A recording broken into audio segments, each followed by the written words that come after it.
Assalamualaikum warahmatullahi wabarakatuh.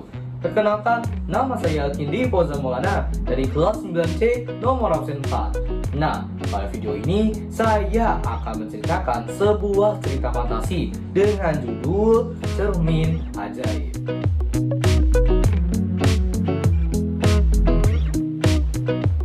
Di suatu pagi, Sinta sedang malas-malasnya untuk bangun dan berangkat ke sekolah.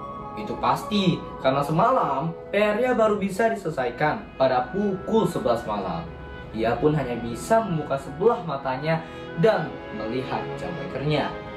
Namun perhatiannya teralihkan oleh HP-nya yang tiba-tiba berkedip. Ia pun langsung membuka HP-nya dan menyadari bahwa Rama telah membalas pesan WhatsApp-nya. Ia pun secara tiba-tiba langsung bangun dan bersiap ke sekolah.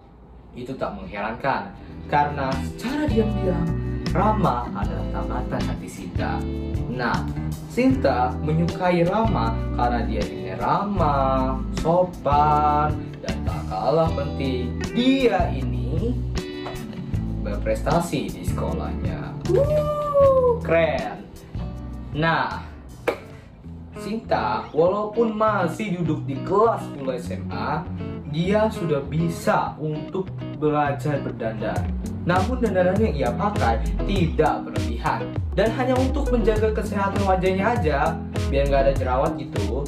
Nah, jadi salah satu persiapannya ke sekolah adalah dengan mengaplikasikan lip gloss ke bibirnya.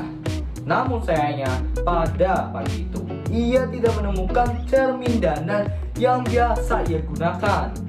Jadi akhirnya ia masih terus mencari hingga bertemu berbatasan dengan ibunya di dapur. Sinta lantas bertanya, Mama lihat cermin dandan aku nggak? Nah, terus ibunya jawab, enggak Sinta, ini udah siang loh. Kenapa kamu belum berangkat juga? Nanti telat loh. Tahu ibunya. Nah, gini bilang Sinta, iya Ma, tapi aku belum pakai lip glossku. Terus ibunya jawab, kan kenapa nggak pakai cermin yang ada di lemari kamu aja? Kan sama-sama aja kan cermin, bisa juga kan dipakai. Nah, terus tegas Sinta, gak bisa Ma, mesti deket, gak akan kelihatan pula kalau di cermin. Tuh bilangnya, ya udah, kamu pakai cermin dandan punya ibu aja, ada di meja rias di kamar ibu sana. Oke. Nah, Sinta lantas langsung beranjak ke kamar ibunya dan menghampiri meja rias milik ibunya. Ia melihat berbagai peralatan kosmetik, ada banyak berjejeran, tapi ia tidak menemukan di mana cermin dandan yang biasa ia gunakan ibu. Nah, jadi ia mencarinya di bawah rak sini, di rak sini, di rak sini, dan akhirnya ia menemukan sebuah cermin yang agak usang dan sudah terlihat berumur. Katanya, ini aja deh bisa. Dan ia pun mencoba untuk bercermin. Namun sayangnya bukan wajahnya yang terlihat, tapi wajah orang lain. Sinta lantas terkejut dan langsung membalikan cermin itu ke atas meja. Dan agak keras takutnya, tapi itu bikin pecah sih. Jadi jantungnya berdebar kencang, nafasnya tak terhitung gimana periramanya ya. Nah, dia bilang gini, mungkin cuma salah lihat katanya. Tak lama setelah itu, dengan sedikit keraguan, ia mencoba kembali untuk melihat ke dalam cermin tersebut. Dan kali ini ia benar-benar memfokuskan pandangannya ke cermin tersebut. Namun ia bukan melihat wajahnya dia, tapi melihat wajah orang lain lagi. Dia adalah seorang pria dengan wajah musam, alis tebal, dan terlihat sedikit sangar. Dan pria ini adalah teman sekelasnya Sinta. Nah, pria ini adalah kebalikan dari Rama. Nah, dia ini orangnya sifatnya pendiam dan biasanya dia itu menyorotkan pandangan yang tak ramah kepada siapapun. Namanya Rahwana. Namanya keren ya. Nah, Sinta, kamu nggak apa-apa nak? Bilang ibunya. Khawatir. Ya, ibunya pasti khawatir dengan suara cermin yang tadi dihentakkan Sinta ke atas meja. Yang tadi yang bikin seharusnya pecah layarnya. Dan ibunya pun akhirnya melihat Sinta dengan bercermin dengan wajah ketakutan tapi penasaran.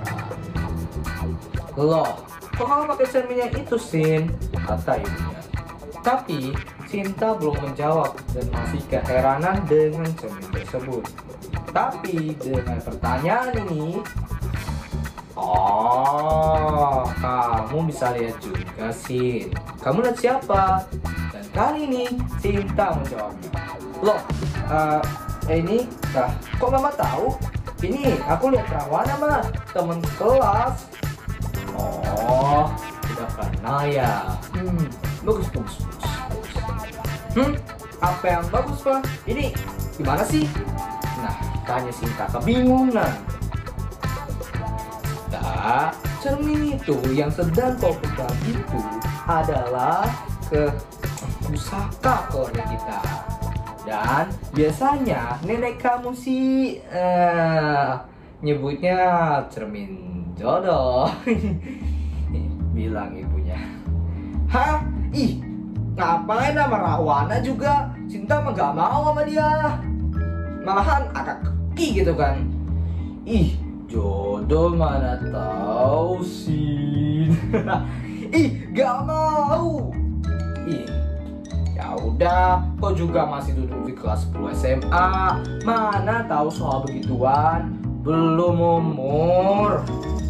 Nah, ibunya. Ini ibunya ngatain sumpah. Nah, terus Sinta balas. Ih, tapi Sinta nggak suka sama Rahwana, Ma. Apalagi dia ini susah diajak ngobrol, susah. Orangnya juga pendiam, nggak ngerti juga sama dia. Terus dia itu nggak lembut ke cewek, mah. Nggak ada dia lembut-lembut ke cewek. Nah, ini nih letak yang dimana membuat Sinta terdiam. Sinta, kamu benar-benar kenal sama dia. Maksudnya tahu sifat dan hatinya gimana? Lalu Sinta menjawab tegas. Ih, boro-boro. Kan kata Sinta juga susah kan diajak ngobrol tadi kan? Iya. Nah, terus ibunya jawab. Ya udah. Tapi ingat ini, jangan nilai seseorang dari perbuatannya. Belum tentu seseorang dengan perbuatan sedikit itu memiliki hati yang dingin juga. Kali ini Sinta tertegun dan merenungkan perkataan ibunya. Dan tak terlalu lama dari itu, Sinta langsung menyadari bahwa ini bukan masalah tentang Rahwana, apalagi jodohnya. Ih, tapi mah ini beneran kan gak ada layarnya gitu? Kata Sinta sambil menyamari cermin di belakangnya. Ih, Sinta, itu beneran. Kau juga nanti masih banyak yang kayak gitu. Nanti kau bakal lebih kaget melihatnya, kata ibunya sambil menitipkan mata. Nah, jadi dari cerita ini sudah terlihat pesan yang disampaikan oleh penulis kepada kita, yaitu jangan menilai seseorang dari perbuatannya dan penampilannya, tapilah nilai seseorang dari sifat dan hatinya. Demikian penceritaan saya, kurang lebihnya mohon maaf. Wassalamualaikum warahmatullahi wabarakatuh.